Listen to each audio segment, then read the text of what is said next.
Ве поздравуваме јас и Мики, Мичо, Миле И така натаму. Продолжи со насмевка. Овој дел веројатно нема да биде баш толку за смеење, но важно е дека ќе предизвикаме емоции кај вас. Убавината е моќ. Незиното лице е насмевката. Џон Реј. Фаза 11. Лични приказни. Емпатија. 8 дена од Тоше до Игор. Сцена 50. Периодот кога го привршував средното образование и го започнував факултетот, ми беше исполнет и со некои промени во потесното семејство. Додека бев 4-та година, брат ми и снаа ми беа се уште дечко и девојка. Беа во врска можеби кратко време, околу 6 месеци. Но со патнико. И од оваа перспектива тврдам дека 6 месеци преведени во нивната врска значеа многу повеќе од тоа што на прва можеш и да предпоставиш. Најсоодветен опис за нив е епизодата 18, колку време. Се познаваа уште од деца. Снаа ми Силвана, Сика, живееше во Босилеград во Србија. Онамо каде што јас и брат ми ги поминувавме сите летни распусти. Нивната врска се одвиваше во еден доста специфичен период за неа. Околу 1 година претходно имаше починато таткој, мајстор, паднал од скела додека работел градежништво. А таа пак, уште кога била 11 години, останала без мајка. Во тој тежок период за неа им се пресретнаа патиштата со брат ми. Иако врска на далечина, личен сведок сум дека таа врска беше многу поинтензивна и посилна од многу врски што денес обстојуваат и при непосредна близина на партнерите. Таа нивна врска беше многу силна во тие тогашни услови на функционирање кога имаше поограничени средства за комуникација. Во јануари 2006 година брат ми ја запроси Сика, ја побара за жена и тие се свршија.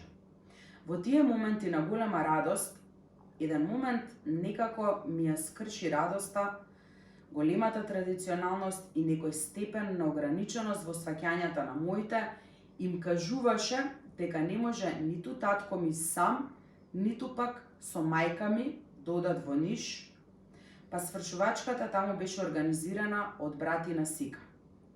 Вечерта, пред да тргне за да ја донесе и официјално и да започнат со заеднички живот, Батигор почна да ми раскажува. Беа веќе доцни часови во ноќта, моите спија. Тој седна на фотелјата во дневната соба, а јас проти него на седмоседот. Ми зборуваше искрено, додека по некоја солза му се тркалаше по лицето. Ми кажа многу работи. Доловуваше зошто се чувствува ете баш така оваа вечер. Зошто се изненадил малку негативно. Искрено ме гледаше и шепотеше. Не можам веќе, Мича. Не можам да слушам како наводно за ништо во животов се немало. Божем се нема пари, а чувствувам дека всушност се нема доволно желба. Пак ли се прави некаков си компромис поради ситуацијата на слагено? До кога веќе со таа приказна? Па таа ако не правеше ниту свршувачка, ниту свадба, бидејќи не сакаше, не значи дека е греф ако некој друг сака да се весели од срце. Зар не сме заслужили и јас и ти еднаш да се израдуваме на начин на кој би сакале најмногу?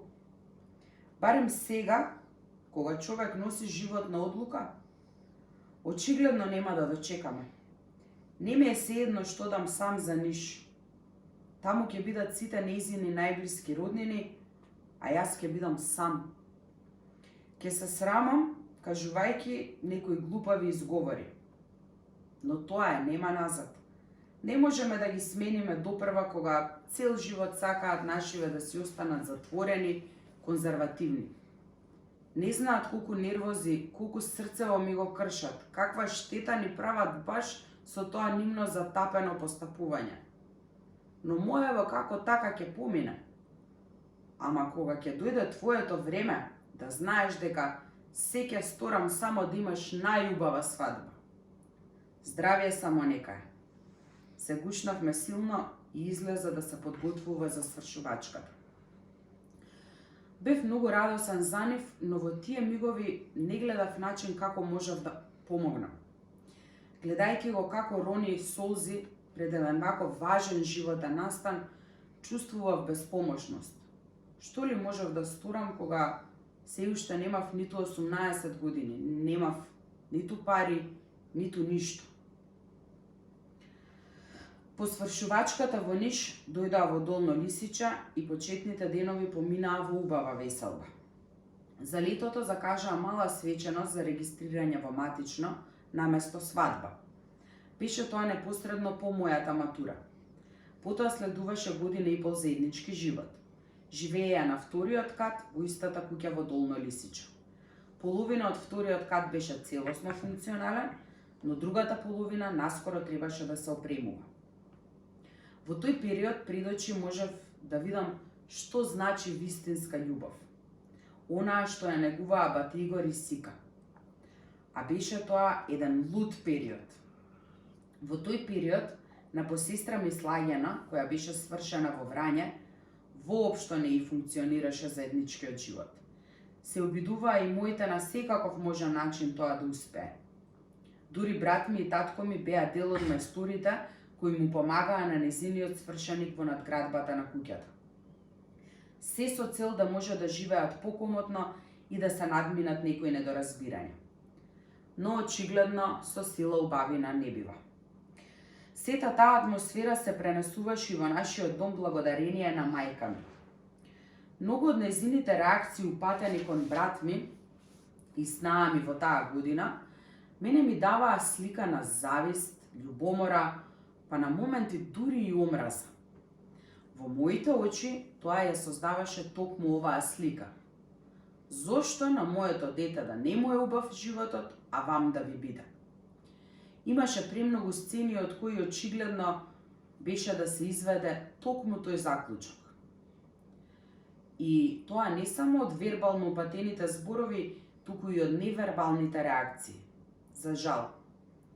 Во едно такво кршење на копијата, брат ми целосно изнервиран во една пригода на само ми рече: "Ах, колку би сакал сега да скокне цената на оние малку акции од Охис кои ги има тате, да може да ги продаде. Прво што ќе направам е да ја купам стан на Летка, ама во Србија. Ако сака нека живее сама, ако сака нека си ја земи и керкај, само да биде подалеку за да може да ми биде мирна главава. Ништо друго не сакам, ако ми веруваш. Ми треба само мир. Ова е неподносливо.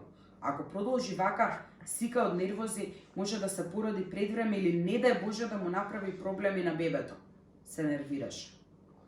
Тоа покажуваше до кое ниво е нервозен, а обично цел живот дотогаш од нас двајцата токму тој беше посмирениот. Сите граници на трпеливост се надминуваа. Сцена 51. Лето 2007 година. По многу нешта специфично. Јас се вратив од Меѓународниот летен универзитет во Битола и веднаш почнав да работам градежништво.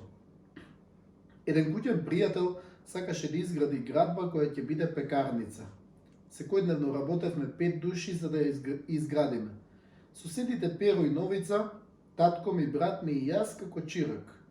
Воопшто не беше лесно на тие жешки денови по цел ден да бидеме изложени на сонце. А тешка е таа работа. Физички исцрпува до максимум. Брат ми беше еден од главните мајстори. Неговиот фат со раката сите мајстори го препознаваа и одвај чека и тој да дојде и да работи во нивниот тим. Мојот план беше парите што ќе ги заработам да ги уплатам за часови за полагање возачки испит. Така и направив есента. Брат ми пак полека се подготвуваше да стане татко. Веќе ја привршувавме градбата, зашто во август требаше да одат со снаа ми на крштевка кај внука ми Ана. Јас бев мал тинејџер кога одев на крштевка на внук ми Лаки, па сакав и сега да одам и кај неговата сестричка Ана, Анастасија. Но моите не ме пуштија. Доволно било тоа што ќе одат брат ми и снаа ми. На крајот и само тие двајцата отидоа, а јас не. По неколку дена, откако се вратија, мајка ми правеше неколку чудни сцени. Цело време фрустрирачки само вртеше исти реплики. Некој само ќе се шета, а некој само ќе работи. И јас и брат ми сакавме да ги амортизираме тие фрустрации и пред се да ја заштитиме Сика од таквите неочекувани испати и стресови. Одлучивме да се сконцентрираме на многу поважни работи. Едната од нив беше целосно доопремување на вториот кат од куќата. Во септември брат ми зеде потрошувачки кредит за таа намена. Во тој период буквално секој ден бевме заедно. Се планиравме и сработувавме заедно. Јас ги имав положено сите испити од прва година, а предавањата од втора година ми почнуваа кон крајот на септември. Така што тие 2-3 седмици ми беа слободни за да можам целосно да помогнам во замислите на бате Игор. Правевме планови од кој градежен материјал да купува, како потоа мајсторски најубаво да го направиме салонот. Додека ги внесувавме материјалите, ги меревме зидовите, разговаравме дека е добро некогаш наскоро да отидеме во Кратово, да се обидеме да најдеме далечни корени од нашите предци. Што и да работевме заедно, тоа време ни беше исполнето со плодни разговори, со раскажување интересни вицови и со прекрасни насмевки на нашите лица. Каде и да одевме, со југото, тие денови ми велеше: ајде Миче, вози ти сега до Драчево за да видам како напредуваш со часовите за возачка дозвола. Постојано ми даваше совети. Времето поминато заедно не правеше среќни затоа што само ние буквално за сите теми можевме целосно да се разбереме.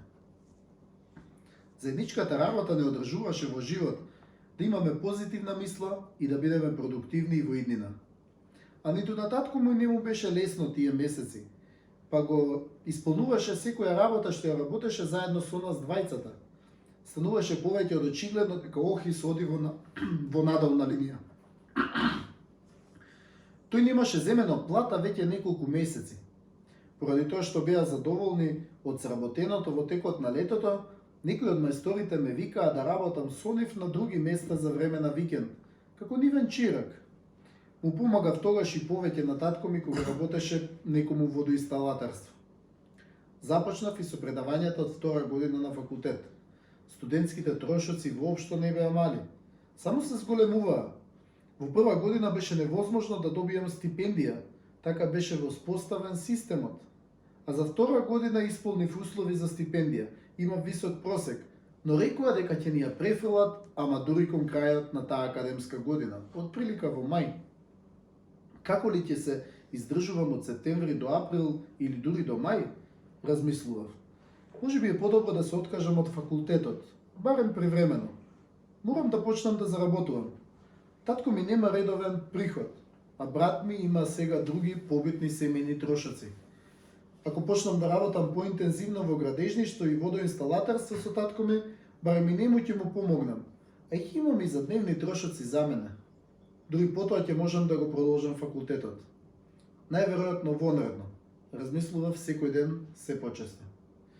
Во тие денови голема мотивација ми влеваа плановите на брат ми.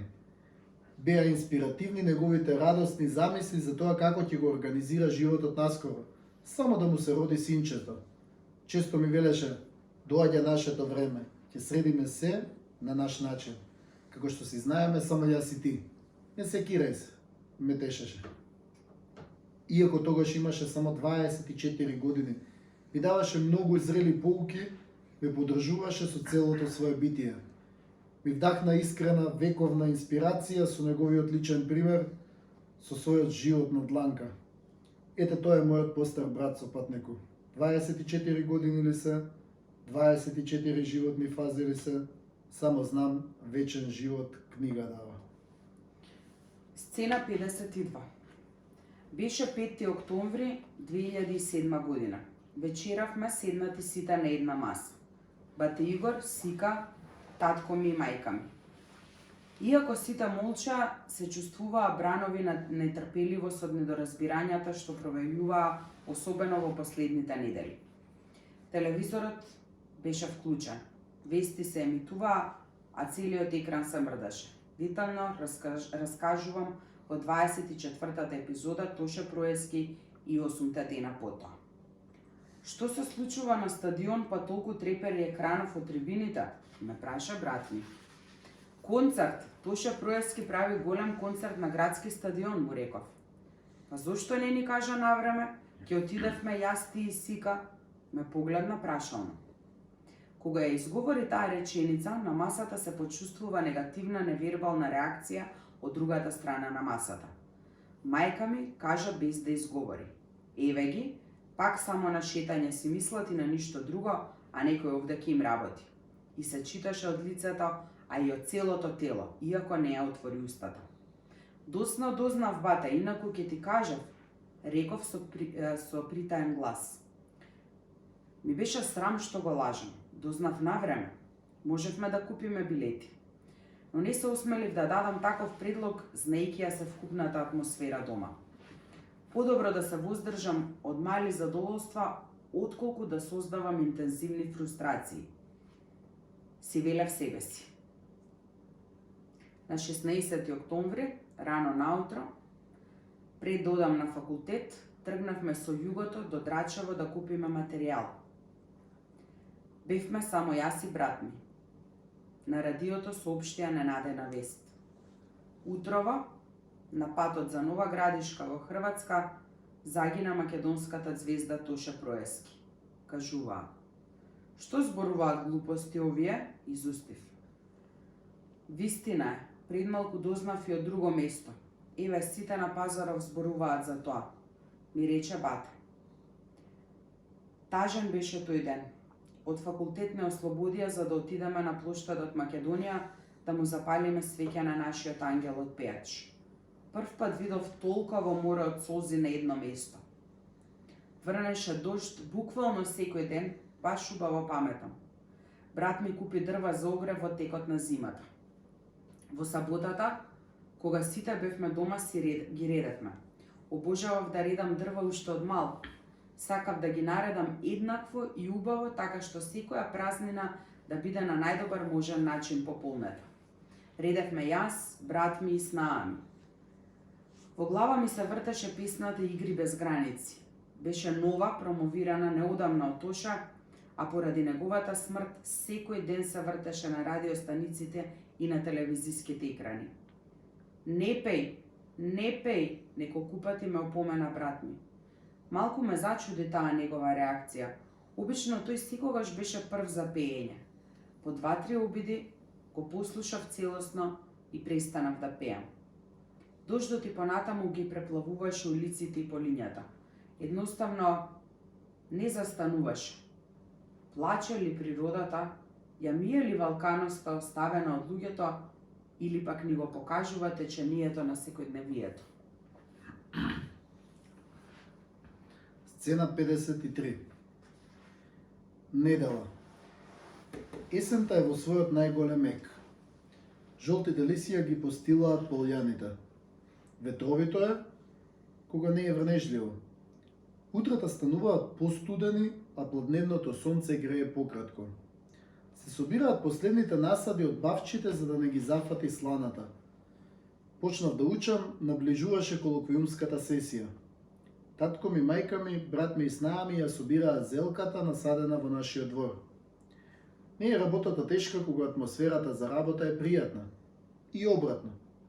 По некој време, брат ми, видно изнервиран од некои непромислени коментари на мајка ми, влезе во нашата соба, која тогаш само јас ја користав, и седна на компјутерот. Што се случи, бата? Не можам да се расправам веќе. Навистина ги преминува сите граници. Ова е веќе нечовечност од нејзина страна. Нервозно викаше. Добро, не нервирај се. Знаеш дека е таква цел живот. Реков и не сакав да прашувам за детали од кавгата. Туку ја сменив темата. Која игра ја играш? GTA, ми рече. Ја обожавам оваа игра. Сега зине ќе си играм цел ден тука, а потоа ќе одиме со Сика на гости во бутелка и нејзини роднини. Знаеш што? Но се приближи. Го подготвувам говорот за годишнава ораторска вечер. Прекрај сум. Да го досредам уште малку, ти додека играш и потоа ќе го прочитам на ист начин како да го говорам. Се вика самоуништување. Не сум го кажал никому досега. Сакам прво ти да го слушнеш и да ми дадеш искрен коментар. Важи, баш би сакал. Досреди го и кога ќе бидеш подготвен, кажи ми да те слушам. Поминаа речиси 2 часа. Тој играше на компјутерот, погледнував кон играта, го гледав него во профил и продолжував да го досредувам говорот. Веќе дојде пладне.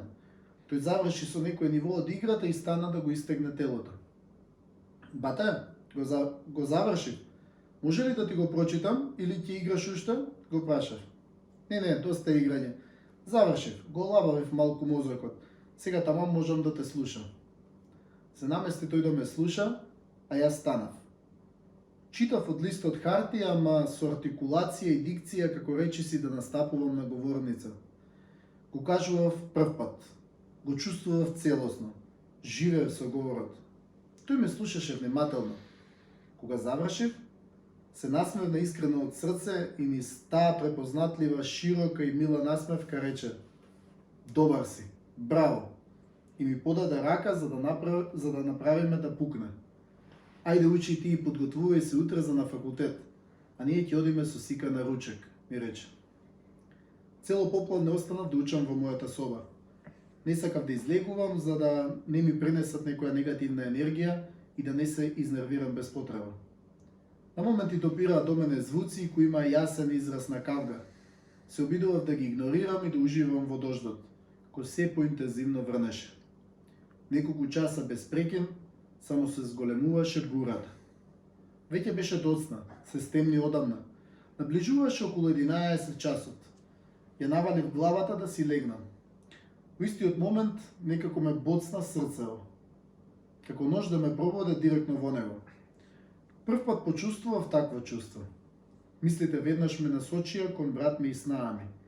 Уште не се вратија, а отидени се со југото. На таа возраст за мене Бутел и Карпош беа крај на светот. Некаде каде што долго се патува.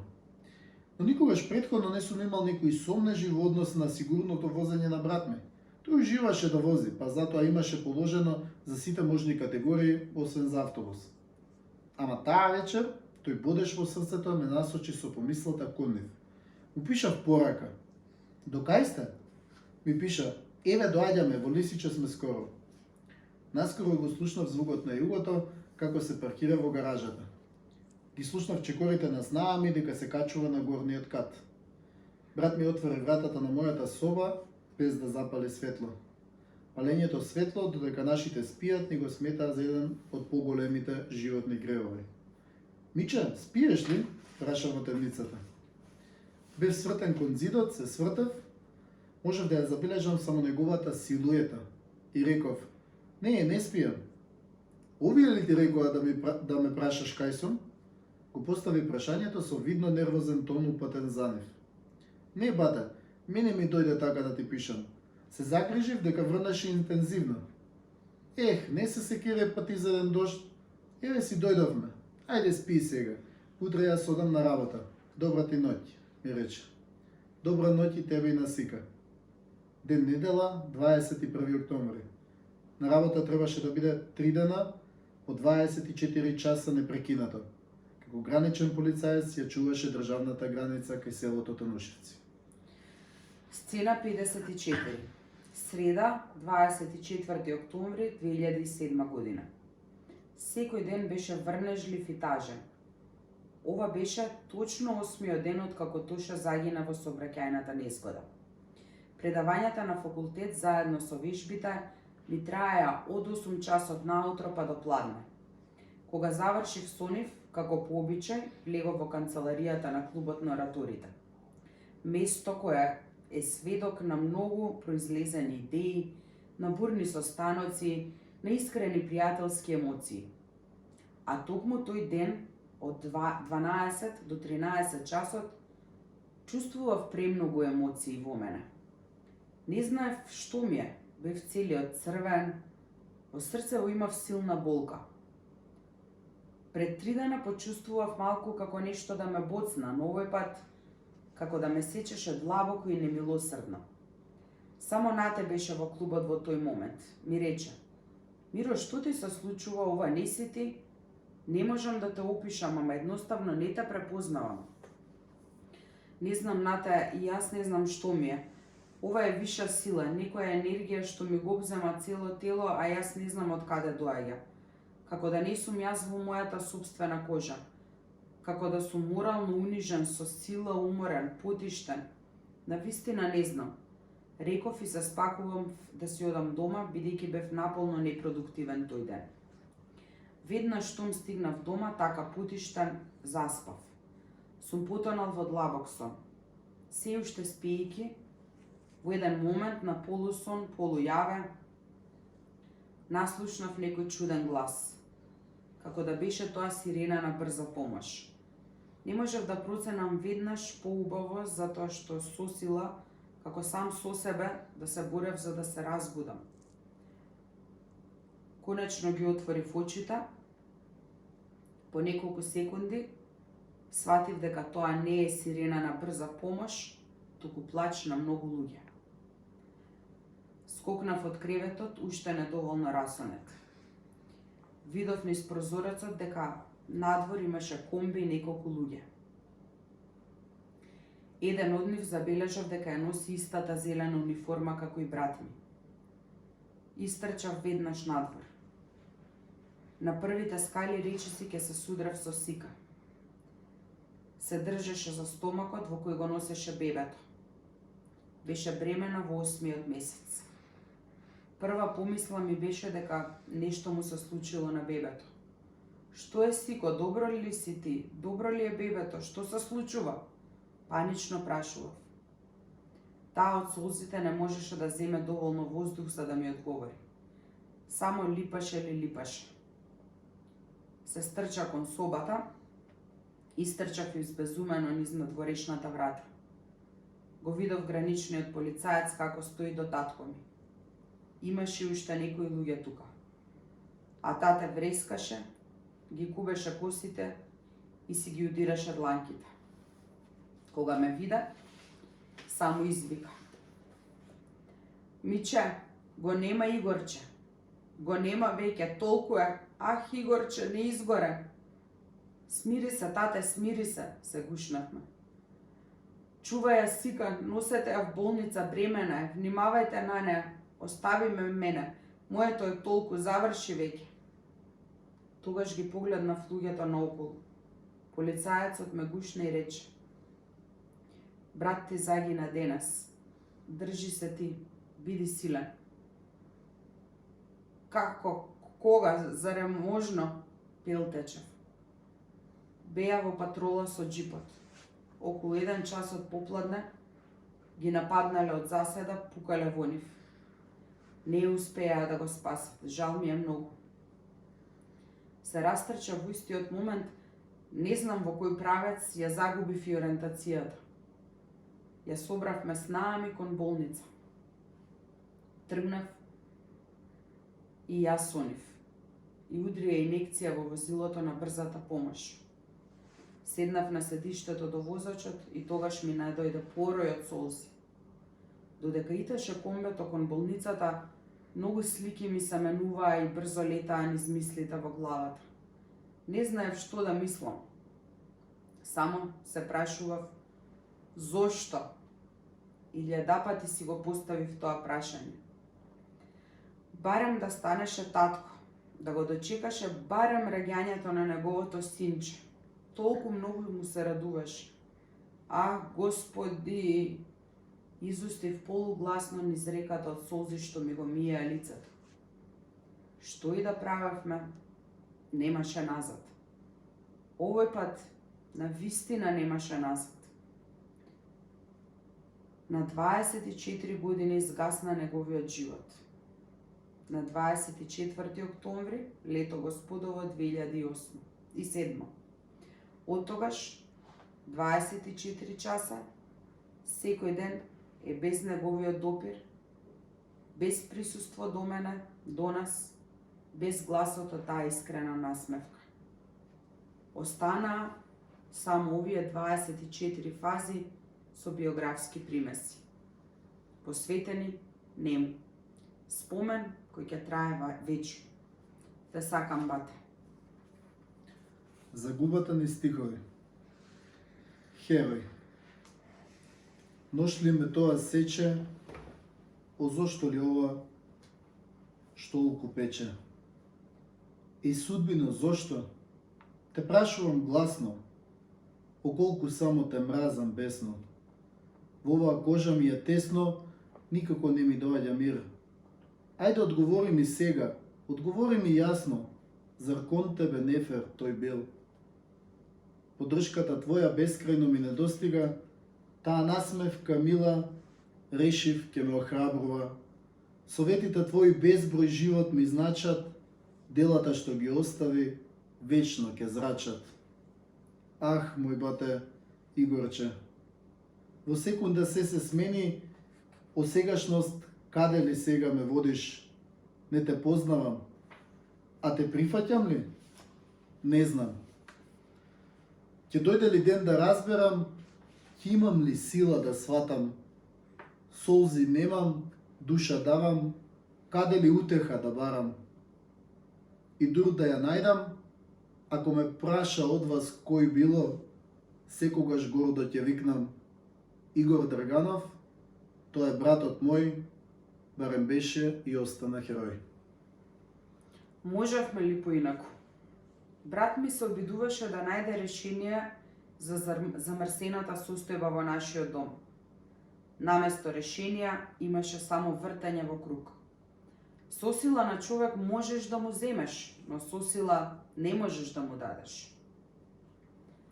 Во брак од интерес, како оној на татко ми и макеја ми, компромисот беше болен. За него болен, ама за мене и брат ми особено. Верувавме ли дека има среќа во еден таков брак од интерес? Џабе се воздржуваме од малите задоволства кои можеа да ни го направат животот посреќен. Џабе исполнувавме туги желби без никаква основа. Никому не можеме да му погодиме како треба, ако всушност ни самиот не сака да му се погоди и не знае како. Дотогаш не ја разбирав и не знаев да ја читам интуицијата. Потребен беше само еден миг за да ја разберам одлично. Потребно е да ја почувствуваме, изанализираме и испитаме. Тогаш ќе дознаеме дека таа не лаже, а таа емпатија остана неразделна и покрај се. На татко ми му беше многу криво што бате Игор отиде изнервиран на работа. И тоа беше последица на компромисот преку кој цел живот се обидуваше нешто да реши. Само и обидите останаа. Погрешен беше фокусот дека во нашиот дом парите се проблем. Многу пати тие не беа воопшто проблем во семејството. Поголем проблем создаваа ограничените ставови и одлуките засновани на нив. Да бидеме подобри. Има луѓе што во секој решение наоѓаат проблем. Да бидеме луѓе што во секој проблем ќе најдат решение. И наоѓајќи ги решенијата, низ процесот учиме од туѓите искуства, па и од нашите, барем и ние да не го потрошиме животот вртејќи се во круг. Компромис е кога двете страни се незадоволни. Во приватниот живот, за оној кој не сака компромис, секое можно решение е причина за нова семејна војна. Време е да се освестиме и да кажеме, на вистина сакав компромис, се обидував многу пати, сепак не е до мене. Доцна е да се каеме за многу работи за кои нема враќање назад. Јас научив да живеам, откако престанав да се каам. Во свет со неограничен потенцијал на безброј можности, одлуката да се ограничиме е исклучиво наш чекор назад. Иднината бара лидери, креативци и истражувачи. Да не им завидуваме на оние што отишле далеку напред, ако ние самите своеволно сме одлучиле да останеме и да тапкаме во место. Шансите често знаат да бидат приближно еднакви за сите. Разликата што некои ги користат, а други пак само ги коментираат пасивно, наблюдувајќи ги отстрана. Секој сам ја избира својата улога. Единствено мртвиот човек не може да оживее. За се друго постои решение. Само е потребна вистинска волја и преземање акција за негово пронаоѓање. Ајде да се запрашам. Кој пар од моето обкружување ми е пример за искрена љубов и што можам од нив да научам. Луѓето од моето најблиско обкружување по своите ставови и превземени акции се повеќе прогресивни или пак регресивни. Во кои моменти најдобро можам да ја прочитам внатрешната интуиција? Светот во кој живеам се менува или не? Јас, живејќи во светов, се менувам или своеволно останувам закоравен во ставовите што ги имам од пред 10 години? Вистинскиот човек се насмевнува во неволја, собира сила од вознемиреноста и расте храбро преку рефлексијата. Томас Пеј. Фаза 12. Лични приказни. 6 месеци нов чуден живот. Сцена 55. Во првите денови од неговата смрт се собраа еден куп луѓе. Некои помагаа, други даваа утеха. Кој колку можел, кој колку умеел. На сите сме им неизмерно благодарни. Многумина се фокусиравме да ја дадеме пред се поддршка на снагами. Во мислите ни беше една молитва. Да биде се во ред со неа и со бебето. Тие се искра надеж од целата шокирачка ситуација. Татко ми главно ги организираше активностите во Долно Лисиче, а јас со институциите низ центарот во Скопје. Немав ниту еден слободен миг, ниту да размислувам, ниту пак да се исплачам. Само слушав од многумина. Сега треба да бидеш најсилен. Заради татко ти, заради снаа ти. Ти си сега столбот на куќата. Биди храбар. Од тебе се очекува најмногу. Слушав и само кимав со главата, а со поблиските завршува во преградка и само понекогаш ке пуштав некоја солза. Обично ми доаѓаше да се исплачам навечер додека останатите спија. Како и по обичај, продолжив да учам во текот на ноќите. Така паметев најбрзо, додека околу мене е тивко. Не одев редовно на сите предавања, но бев решен редовно да ги полагам колоквиумите. Учејќи во некој момент ке ми надојдеше незапирлива болка во градите и бран солзи. Ке излезев надвор во дворот, ке погледнав кон звездите. Липав, се додека не се уморам. Зборував така сам со звездите. Знаев дека и бате е таму меѓу нив. По неколку дена се испразни куќата, се намали вревата, бркотницата. Роднините се вратија сите по дома и продолжија со своите животи. Се слушавме секојдневно на мобилниот, а со моите на фиксниот. Другарите од детството и соседите беа тие што постојано беа тука во близина. Уште во тие први денови, бате Игор ми се појави насон. Бев единствениот што го сонуваше толку брзо по неговата смрт. Ми се појави како полудух во сонот. Телото му го гледав, ама му беше прозирно, како да е создадено од црно-бела парја. Работеше нешто во дворот. Му ја слушнав онаа неговата позната насмевка. Сето тоа се одвиваше како да беше најаве. Си реков: може би сум сонувал предходно, тој е жив, брат ми е жив. Истрча во дворот, тој ме погледна и рече: ајде да влеземе внатре. Го послушав. Се стрчав во ходникот, па влегов низ вратата кај мене во собата, а тој веќе ме чекаше седнат на креветот. Му реков: ти си жив, бате, среќен си. Ме погледна со онаа негова широка насмевка и само праша: веруваш ли? Миче, дали сега веруваш? Да, бате, верувам, му реков. Во истиот момент тој исчезна. Скокнав од креветот. Се разбудив. Сватив дека ова беше само сон, но не обичен, туку сон за надеж, сон со силна порака до мене. Сцена 56. Исчекувајќи го денот кога снаа ми ќе се породи, деновите минуваа многу бавно. До 40 дена, секој ден утрото ми почнуваше со запалена свеќа на неговиот гроб и силен плач.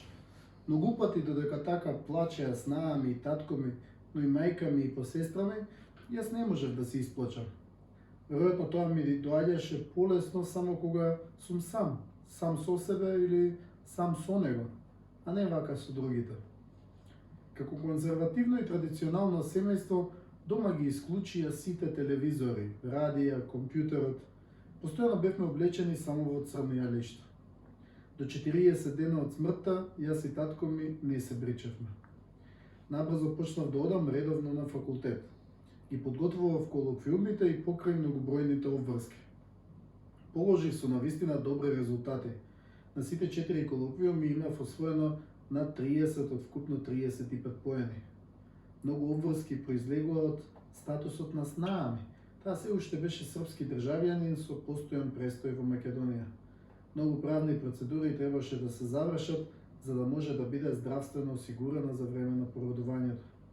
Се разбира, тоа беше главно моја задача, од институција до институција, од шалтер на шалтер. Имаше уште една голема мака што не тежеше на грб, додека го очекувавме раѓањето на внук ми. Тоа беше неодамна земениот кредит на брат ми. Кој ќе го враќа? Се прашувавме со страв и под притисок. Татко ми долго време нема земено плата, а јас сум студент без приходи. Снаа ми, мајка ми и посестра ми, која продолжи тука со нас да живее, беа невработени. Се плашевме дека ќе ни бидат блокирани сите сметки. Парите што ни следуваа и ни беа дадени за огромниот број трошоци тој период, наместо за нивната вистинска намена, можеби ќе мораше да ги искористиме за враќање на кредитот.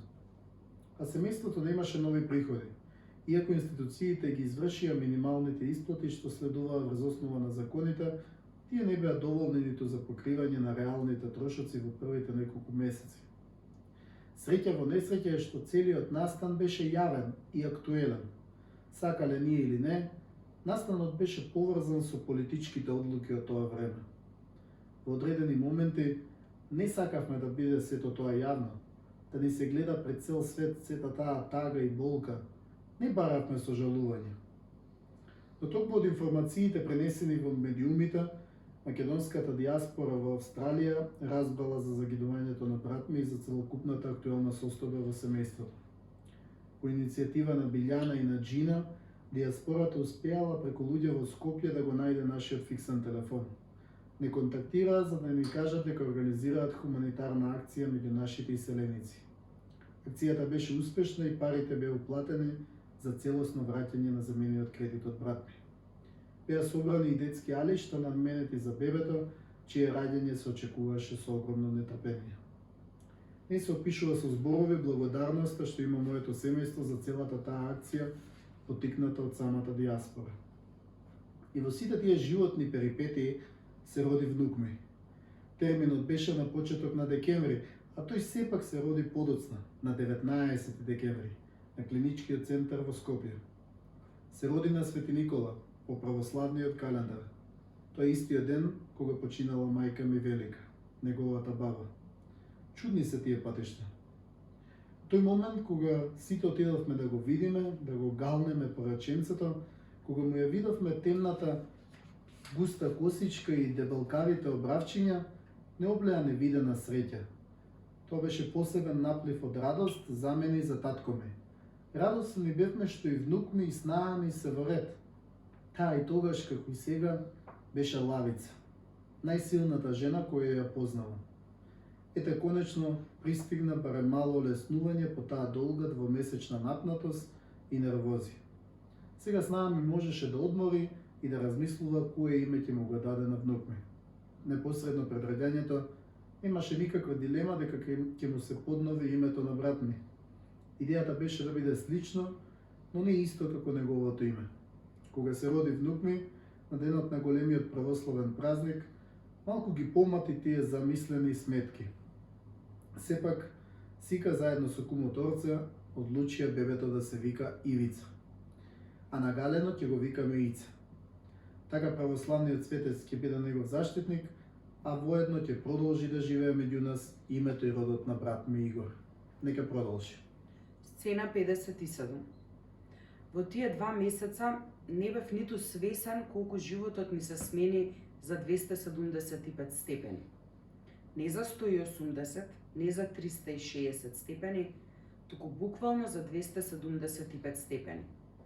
Ова почнав подетално да го сваќам откако ги положив првите колоквиуми и тоа подобро од очекуваното.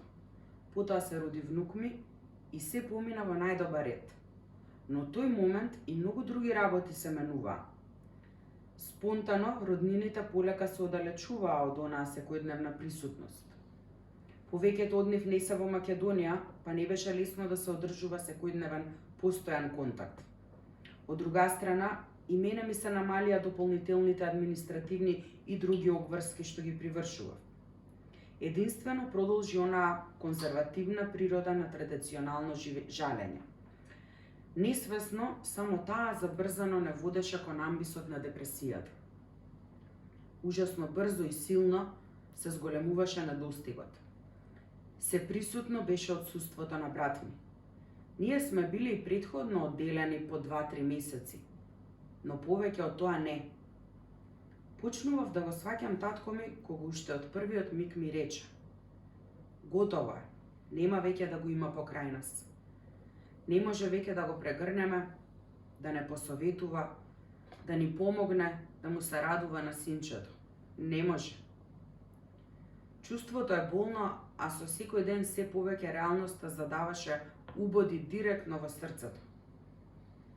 Се распараа нашите души, не знаеме дали ќе се најде начин да се сошијат. Ех, таа болка. Кој не почувствувал, тој не знае. Посакувам и никогаш да не дознае. Дури и на најголемиот непријател не му посакувам да дознае. Секоја вечер беше многу тажна и мрачна. Еден колега на брат ми не посетуваше често. Навистина ни помагаше бидејќи малку од малку ја разбиваше меланхоличната тишина и безпомошноста. Црни беа тие сцени. Сите ние во црно облечени. Некој од нас чита весник, некој книги за на факултет, белетристика, но концентрацијата слаба. Црн мрак надвор, црна облека внатре. Ниту глас не се слуша. Само по некој плач си припоменуваме на случки со него. Тој да беше овде ќе го направеш ова, или пак Игор ќе постапеше вака и вака. По одминувањето на првите 2 месеци, значајна подкрепа на нашето семејство беа Саше, Биле, Кики и Бубе со нивните родители. Постојано беа тука, давајќи поддршка и за мене, и за Сика, и за моите. И Чичковане, како наш куќен пријател, додека беше во Македонија, даваше неизмерна поддршка. Тета Верче, неговата сопруга, и покрај до тогашните неопходни патувања на релација со Италија и покрај некои семејни ситуации, сепак беше безусловно присутна. Незината помош особено ќе се покаже како клучна во малку подоцнежниот период. Маја и Гоце се исто така тука цело време. Овој период по многобројни обврски беше очигледно период на запирање или пореалистично период на болно освестување. Откако ги положив и вторите колоквиуми, дојдаа моментите на размислување.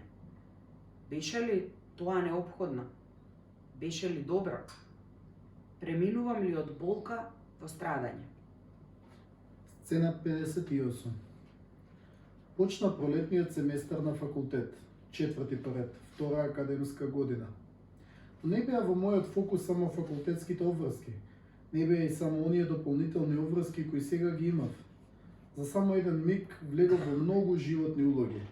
Паралелно бев студентот, синот, деверот, исто како и претходно, сега само пофокусирано и со многу повеќе ангажман. И не само тоа, неопходно беше да ја играм и улогата на татко и сопруг, па и на нов столб на куќата, и тоа од моментот на раѓање на внук ми. А не само што го сакав факултетот, туку си го сакав и ораторството, како и активностите што ги имавме со клубот на ораторите. Иако сите околу мене во тој период ми велеа дека тоа ми одзема само време, а не добивам пари, сепак не ги слушав. Знаев дека за мојата пасија секогаш ќе најдам време, бидејќи имам вистинска желба и љубов кон неа. Тоа не може да биде загубено време во никој случај, туку инвестирање во супер вештини, знаење, радост на срцево, среќа, искрена насмевка. Активностите со ораторството не ми создадува тежина. Тежина ми создаде прашањето зошто, кое постојано си го поставував. Почнав да анализирам премногу длабенски и премногу хипотетички. Добрината на брат ми и на Тоше во тој период ми беа урнак за тоа дека добрите луѓе многу рано го напуштаат овоземниот свет. Се присетував се повеќе на детството со брат ми. Со секој одминат ден тој ми фалеше се повеќе. Претходно само го замислував, а сега веќе го чувствував тоа на своја кожа. Неговата подршка ја немаше, а најчестиот извор на фрустрации останаа. Нема да заборавам една конверзација меѓу снаа ми и мајка ми само неколку дена по неговата смрт. Мајка ми даваше утеха на снаа ми со зборовите: ајде, не се секирај, ќе ти помине. Знам еднаш исто така го загуби мажот ти, тој беше војник, ама потоа државата ѝ даде автомобил и стан и ја неа сега ужива во животот. Се згрозив од тоа што го слушнав, ама не сакав да направам голем семеен инцидент. Решив да се воздржам, но зборовите не можам да ги заборавам. Не знам и Сика како успеа да се воздржи од некоја бурна реакција. Секој и чест, навистина. Во тие моменти на болката само ја одговори: јас ја загубив љубовта на мојот живот. Одамна останав без мајка, а од пред некоја година сум и без татко. Кога конечно ја најдов мојата сродна душа и требаше да живеам среќно, тој си замина, ме напушти. Ниту автомобили, ниту станови можат да ми ја надоместат оваа огромна дупка во градиве. Ама тој што не почувствувал, нема ни да знае. Речи во плач истрча од просторијата. И навистина, по цели 11 години од тогаш, државата не даде ниту автомобил, ниту стан, ниту на снаа ми, ниту на внук ми. Не направи ниту најмало спомено бележија. Нечии јазици знаеа да кажат дека државата барем ми дала работа. Глупости на кило. Таа работа ја даде брат ми и никој друг. Тоа е факт, му се допаднал некому или не. Тој не загина само за неа, туку за сите нас, чувајќи ја државната граница. На целото семејство, особено неизе, из годиниве тој фалеше најмногу. Во тие пролетни денови на се поголем недостиг на брат ми, се зголемуваа моите размислувања за причината поради која тој загина. Сопатнику, иако имавме докази за вистинската причина за смртта, тој куршум испукан од човек, сепак продолжив да ја барам причината од Господ, од универзумот или како и да милуваш повеќе. Зошто мораше токму така да се случи? Од причината почнав да ги барам виновниците. Набројував многумина потенцијални, секојдневно се менуваше и се дополнуваше листата. Толку длабоки беа тие анализи што некогаш од премногу логика знаеш и воопшто да ја снема, да се заплеткам самиот во една мрежа од природни случки. На крајот меѓу нив се броив и себе си.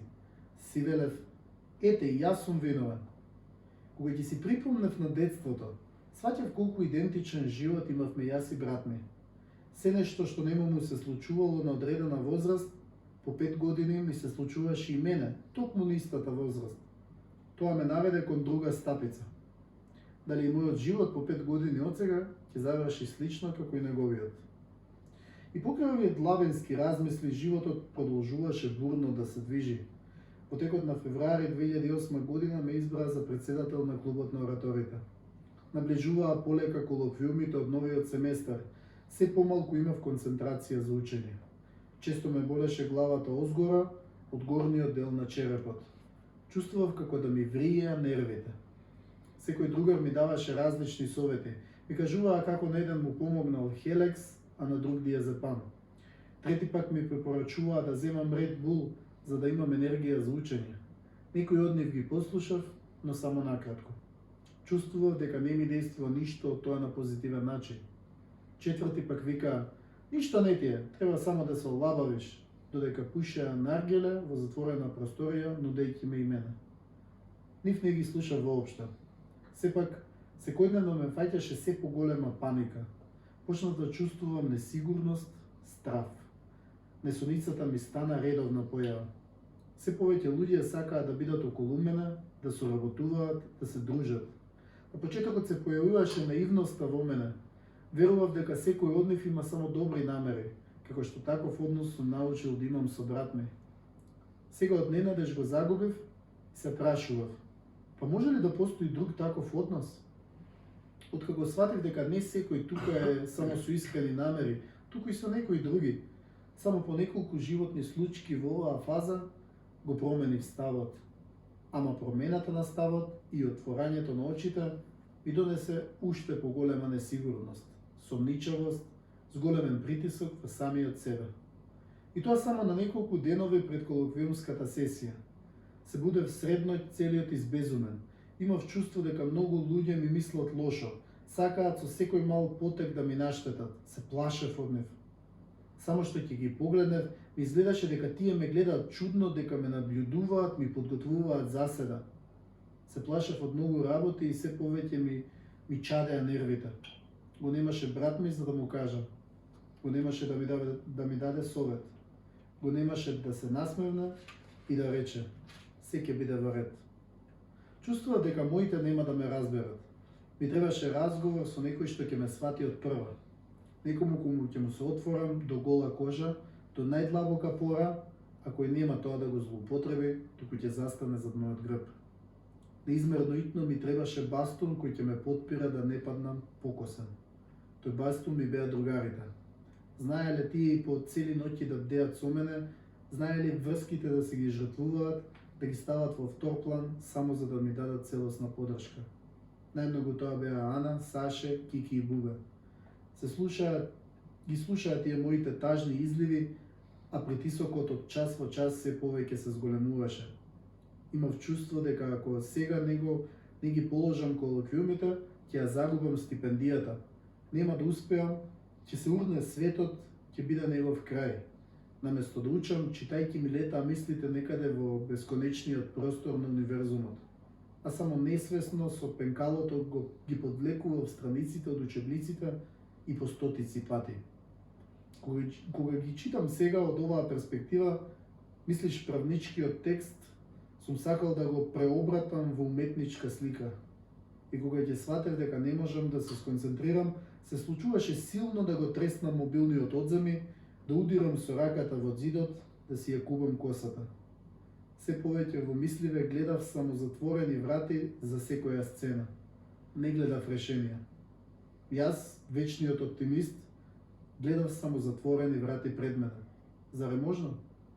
Некој од тие ноќи станував средноќ и шетав во место низ собата.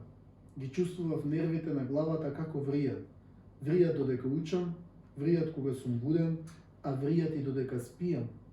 Спијам, ама како да не спијам. Слично како што вријат шпагети и подскокнуваат под притисокот на врелата рингла. Само за разлика од нив, нервите не ги гледаш, туку проклето ги чувствуваш до најситен детај, до најдалечен нервен завршеток. Татко ми и снаа ми беа околу мене. Јака им душа и ним. Гледајќи ме како се губам, сака од дното на душата да ми помогнат, но не знаеја како. Оној загубен поглед на безпомошност кој далеку го сече хоризонтот. Тој поглед го имаат тие, но и големо лавовско срце. И додека тие сакаат да помогнат, јас почнав да се сомневам и во нив. Мислев сакаат да ми одмогнат, а набрзо почнаа со нежите и кон самиот себе. Татко ми и снаа ми беа најблиски, но не знаеа како стручно да ми помогнат. Ме упатуваа на бајачки, но ситуацијата не само што не беше подобра, туку со секој нов ден се влошуваше. Од тие несреќни и избезумени мигови се врати тетка Верче од Италија. Од незиното претходно искуство веднаш ги посоветувала моите да ме однесат на психијатар. И отидовме заедно со татко ми и со неа. Ми направија разговор и ми ставија една инјекција. Беше тоа во тие критични денови. По ден-два не чувствував никакво подобрување, освен што спиев неколку часа по примената инекција. Барав решение затворен сред тунел, а не гледав излез. Се повеќе се заглавував и тонев во калта во која претав. Почнав дури да се лажам самиот себе си. Токму тогаш, на 2 пати ми дојдоа и сериозни суицидални мисли. Мисли кои ме потикнуваа на самоубиство. Тие беа како некој краток флеш меѓу нервозните реакции кои секојдневно се зголемуваа. Нема веќе осет ниту за времето, ниту за датумите. Беше почетокот на април. Најкритичната точка со целосна избезуменост ми се случи на 7 април. Според православниот календар, тоа беше Благовец. Во тој момент немав поим дека токму тој датум е меѓународниот ден на здравието. Ништо не е случајно. Се случува со причина. Но не можев да размислувам трезвено во тие моменти. Дефинитивно имав стеснета свесност. При такви реакции ме прашаа: дали би прифатил да лежиш в болница за да се изолираш од се и да дозволиш да ти помине? Па, би пробал, изговорив полусигурно. Ако мислите дека тоа е вистинскиот начин кој ќе ми помогне, тогаш во ред. Ќе лежам и на оделение в болница. Веднаш се ангажираа сите блиски околу мене. Ме примија во воената болница, сега градска општа болница 8 септември во Скопје, на 10 април 2008 година. За тогаш можев да знам дека точно по 10 години од тој момент и 3 дена ќе почнам јавно својата мотивирачка автобиографија. Па по се изгледа и бројот 10 не е случај, затоа што 10 октомври или 10.10 е меѓународен ден на менталното здравје. Поради тоа и бројот 10 е заштитен знак на мојата прва книга. Сите знаци си покажуваат пат, само не секој и не секогаш може да ги види. Како и да е, еден ден тие ќе го обелоденат правецот. Почетната болка од загубата ни стихови. Ме праша: веруваш ли? Со леден сон и длабок знак, ах, тоа ли излезот од овој мрак? Ти верувам, знаеш. Ти си тука, сега, а и секогаш. Духовна фигура со твоја душа, искрен поттик пренесува, цврста надеж ми пружа. Желби твои беа или мои? Неважно. Знам, наши се. И безброј пати сните се јаве за мене, твој личен дар, кој знае правец да ми даде, кој знае што да правам и каде. Ти благодарам, малку е. Бидна капка радост, бидна детски плач, твој ангел мал на светот дојде, мотив иднина за да врати, пуста тага полека да пројде. Те наследува, знај. И кога од грижа мисла се олеснува, од ненадеж товар на душа ми натежнува. Кого да прашам, зошто? Ех, да знаев дека грешам, тој збор немаше да го спомнам. Барајќи одговор сегде, барем немаше да се загубам себе. Мисламе крај на светот, а верувам волшебно пак ќе ми го вратиш летот, за да биде по наше еден ден. Не знам како, не знам кога и ова премреже ќе мине. Сега ползам, скршен, а ми одзвонува во ехо. Веруваш ли? Веруваш ли? Веруваш ли? Подсвесно ми даваш сила, оти длабоко некаде искрено верувам. Ти верувам тебе. Можевме ли поинаку? Притисокот од шокантната ситуација беше доволен сам по себе. Зборовите од типот "мораш да бидеш силен", не сме свесни колку само го зголемуваат тој притисок. Тој е дополнителен тежок товар на нашите разнишани плеќи. Несвесно ја влошуваме состојбата со таков вид коментари. Тие што не знаат како да помогнат во вакви ситуации, барем нека се трудат да не одмагаат. Во некои случаи, традиционалното жалење за починат човек е разбирливо, но зошто тоа би се форсирало? Моето искуство покажа дека тоа е една од причините за депресивниот период кој набрзо следуваше. Не треба да чекаме да се случат негативните последици за да ги промениме навиките и научените лекции од некое друго време, и тоа по секоја цена. Да размислиме како да спречуваме, а не потоа само да лекуваме. При таков развој на настаните, наместо да слушам совет од постручно и поискусно лице, дозволив аматери да ми бидат и ментори, психолози и лекари. Што поскоро требаше да барам помош, а не тоа да го направам во финалната кризна фаза. Од разните трчања, сработување на различни работи, не стигнав убаво и поединечно, еден на еден, со брат ми да се исплачам на неговиот вечен дом.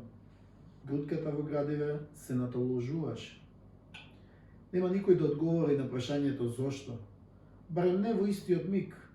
Неговото поставување ќе те закопува подлабоко во тунелот. Поставувај кој да е друго прашање, но не поставувај го тоа.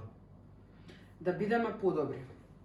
Многумина што не почувствувале на своја кожа олку силна, шокантна вест, кога прв пат ќе се соочат, најчесто не знаат на кој начин да се однесуваат.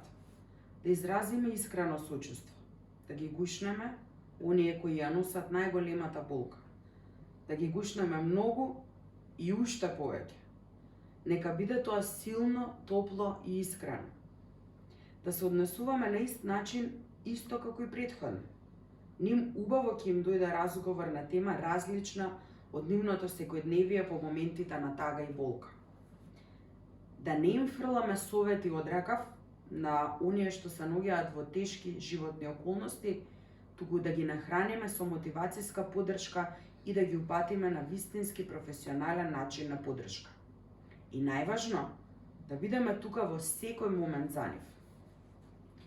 Во такви моменти, ако од болка ни се вреска, да врескаме, нема да се воздржуваме ниту за секунда. Секое чување на болката во себе прави уште поголеми штети. Најдобро ќе не разбере, дури и само со поглед, некој што поминал низ таков животен процес. Нему ќе му се довериме и нема да се оптоваруваме со мислењето на другите кои не преживеале нешто слично и не знаат како е. Многу од ситуациите кои ни ги сервира универзумот, природата, Господ, кој како милува, нам ни се неразбирливи во мигот на нивното појавување. Но сигурно ќе ни станат јасни подоцна. Едно можеме да направиме. Да му веруваме целосно на процесот, колку и да не го разбираме. И да се грижиме еден за друг. Тоа би било слично како да се возиме со воз низ долг и темен тунел. Долго време не гледаме излез. Сепак им веруваме на инженерите и другите професионалци кои го граделе тунелот, а не се фрламе од возот сред мрак. Така и во овие тешки мрачни животни ситуации, да му веруваме целосно на процесот.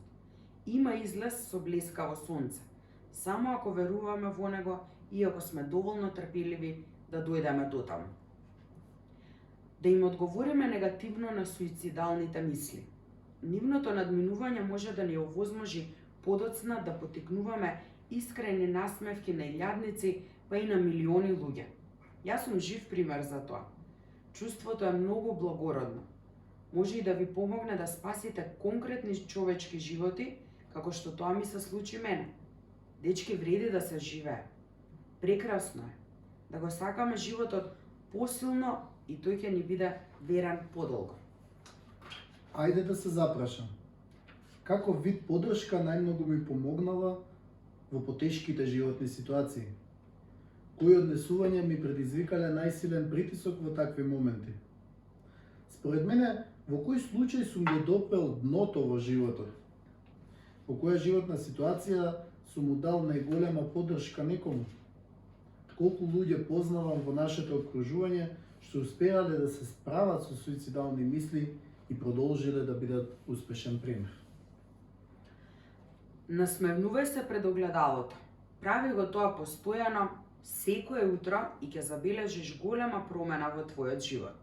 Јоко Оно. Фаза 13. Лични приказни. Прелом. Сцена 59. Откако влегов на оделението за психијатрија, облеков пижами и ме зеде лекарот кај него во лекарската канцеларија за да ми направи интервју. Не можев да седам докрај, бидејќи имав чувство дека од одговорите самиот ќе си наместам некоја стапица. Се сомневав целосно. Од инекциите се успав. Првите неколку дена многу спиев.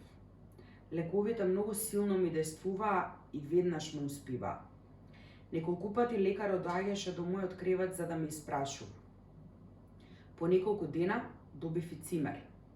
Еден дедо од Делчево, кој од сестрите постојано бараше само да ја запам. Во текот на првите денови, генералното чувство ми беше дека ова е нешто ново и полека треба да го истражувам. Многу слабо се дружев со другите пациенти. Немав доверба во никого, па ниту во самиот себе си. Не беше пријатно чувството кога сватив дека тоа е болничко оделение кое нема излез. На врата не те пуштаат. Можеш да шеташ само во еден долг ходник. Шетајќи, ќе се изнагледаш најразлични реакции на пациентите. Од некој од нив дури можеш и да се исплашиш. И на крајот од ходникот доаѓаш на терасата. Таму беше местото за пушење цигари.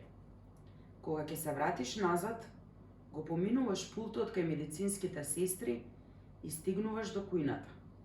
Тоа е мала коцкаста просторија со една правоаголна маса и 6 столчиња околу неа.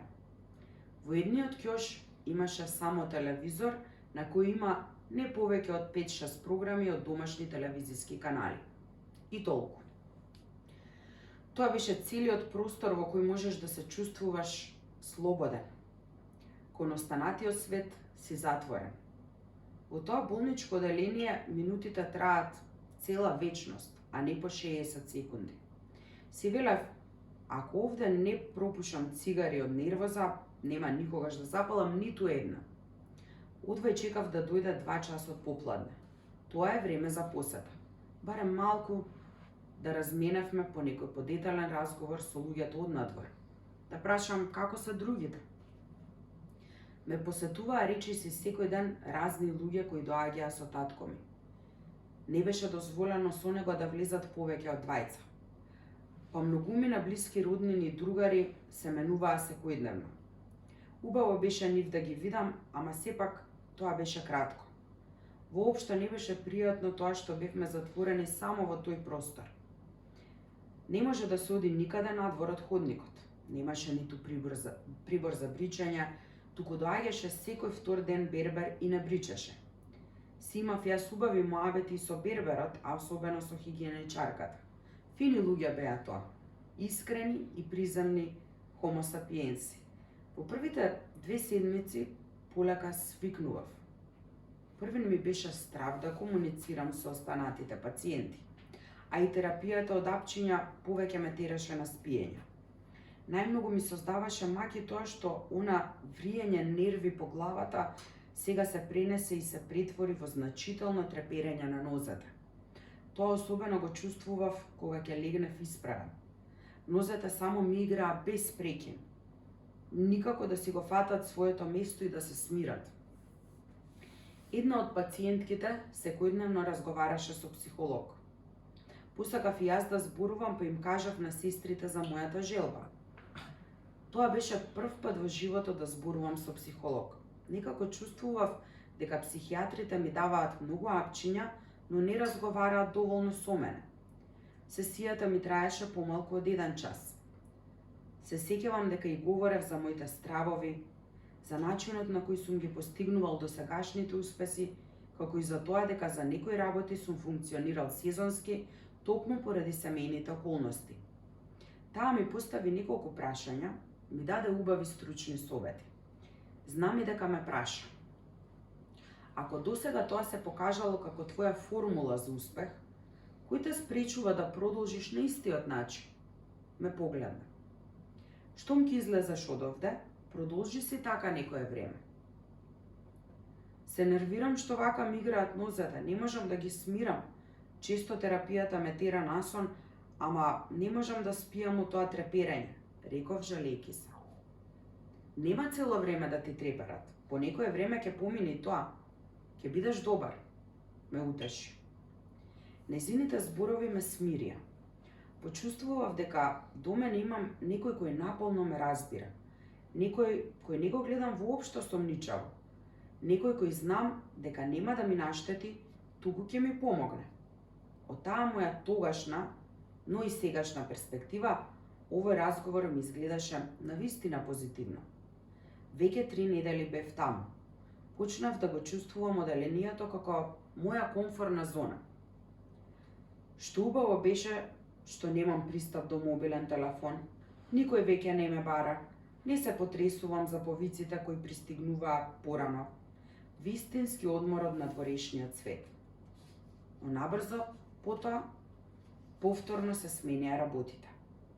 Лекарите кои секој утро доаѓаа на визита, меѓусебно почнаа да разговараат дека сум подобар и дека може да се случи за многу скоро да си одам дома. Бев точно 1 месец таму. На 10 мај ми соопштија дека за 3 дена ќе ме пуштат дома. Во првиот момент тоа ми донесе радост, но само неколку часа потоа ми создаде нови маки и дилеми. Се окупирав со безброј прашања поттикнати најмногу од моето традиционално воспитување со кое израснав од дете. Овие прашања беа предизвикани и од конзервативното обкружување околу мене, па и во целото општество.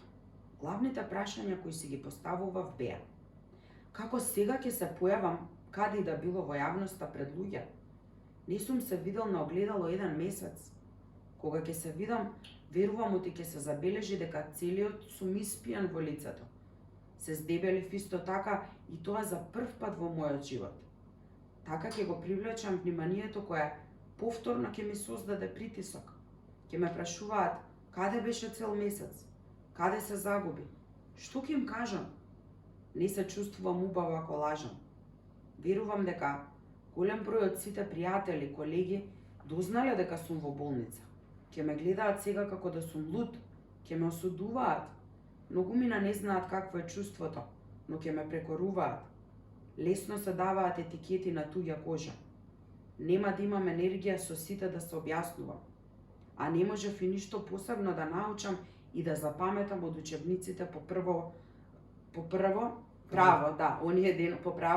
оние денови додека бев тука. Се ближи сесијата за вторите колоквиуми, а веднаш потоа и испитната сесија. Толку време не сум се појавил на предавање, а и не го знам материјалот. Татко ми не зема редовна плата, како ќе го продолжам факултетот ако ја загубам стипендијата? И страв ми е, ако ме следат некои луѓе, пред да дојдам в болница на најблиските, им викав дека не прислушкуваат, но никој не ми веруваше. Нека не ми веруваат, само никој да не ме следи, никој да не ми наштети, од никој да не се плашам. Силната сомничавост ме удави тивко и полека. Се плашам за тоа што ќе се случи кога ќе излезам од тука. И велев на тетката која еднаш дневно го чистеше ходникот со џогер: сите се плашиме. Немој ја мисли толку. Ти си млад, излези од тука и живеј си го животот. Речи ми се насмевна милно и искрено. Вечерта, пред 13 мај, ми беше последната вечер во болничкото оделение. Дефинитивно, таа ми беше најдолгата вечер во мојот живот. Не можев око да склопам ниту 5 минути. Не ми действуваа ниту апчињата за смирување, ниту оние за спиење. Ходникот го поминував по милион пати. Ако легнев, трепетот на нозете кој се засилуваше ме вадеше од такт. Морав веднаш да станам. И тамам дојде муграта, утрото траеше уште цела една вечност. Погледот ми беше како закован на влезната врата, за да видам кога ќе влезат татко ми и снаа ми за да ме земат. Само можам да си замислам како им било и ним. Дали да мислат на себе, дали да обрнат внимание на малиот внукице, или пак да мислат постојано на мене. Ама се издржа. Издржа и тие, издржав и јас. Отпусни листи, друга документација, потписи од лекарите, сето тоа им одзело време пред да дојдат и да ме земат. Тие биле таму, од другата страна на вратата, но не можев да ги видам. Толку блиску, а сепак многу далеко.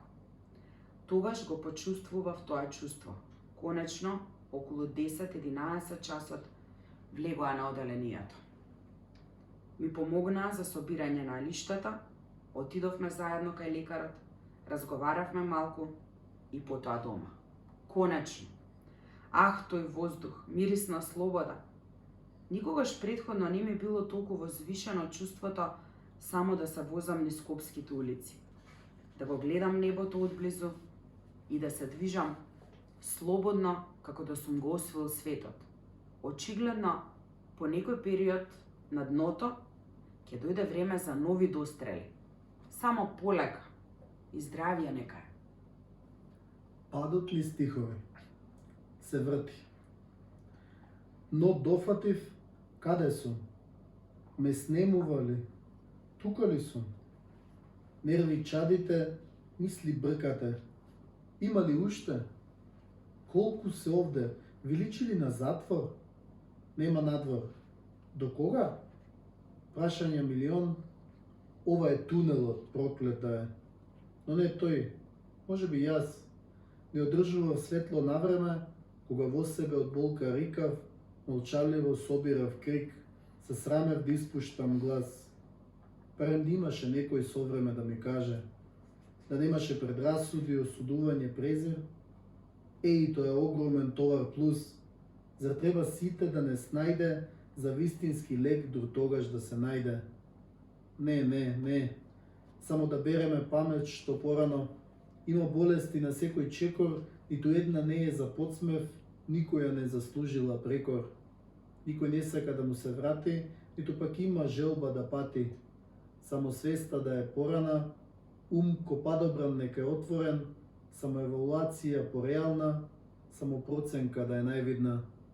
Не поснавам прашање зошто, има одговор. Само верувам, еден ден, тоа е тркалото, се врати.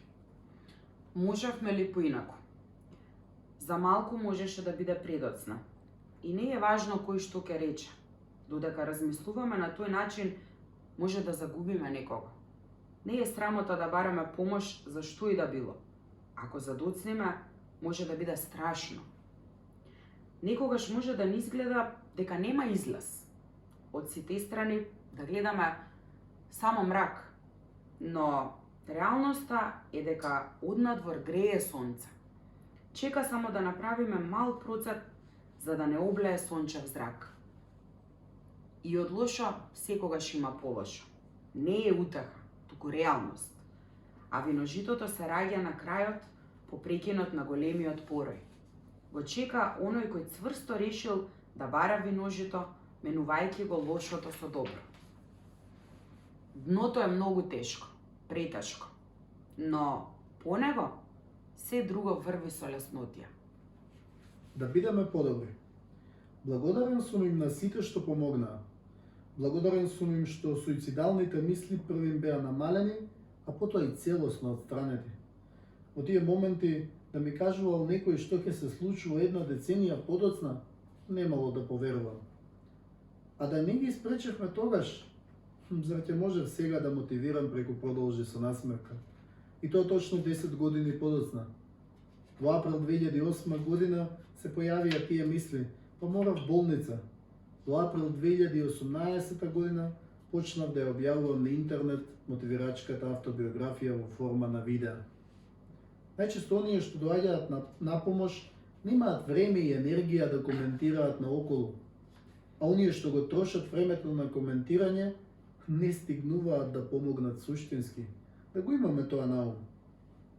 Има живот пред нас кој ќе се памети. Да го живееме. Ќе се исплачеме. Нема да ја собираме болката во нас. Нема да ја одложуваме. Ако ја одложуваме, нема да ја отстраниме, туку само ќе ја мултиплицираме. Да се исплачеме сега и потоа секој од нас да продолжи со насмевка. И науката потврди дека плачењето еднаш неделно е корисен лек за надминување на стресот. Ајде да се запрашам. Кога плачев последен пат? Во текот на еден месец, колку често плачам и која е најчестата причина за тоа? Дали ми е поважно моето и здравието на моите блиски или пак коментарите на луѓето од околината? Кога ќе слушнам дека некој посетува сеанси кај психолог или пак посетува психијатар, која е првата помисла што ми доаѓа? Ако решам да го заменам зборот депресија со некој друг, Кој збор би било тоа? Плачете, смејте се, што и да ви се прави, а ние тука ќе застанеме со ова видео, јас ќе плачам и се гледаме повторно. Да.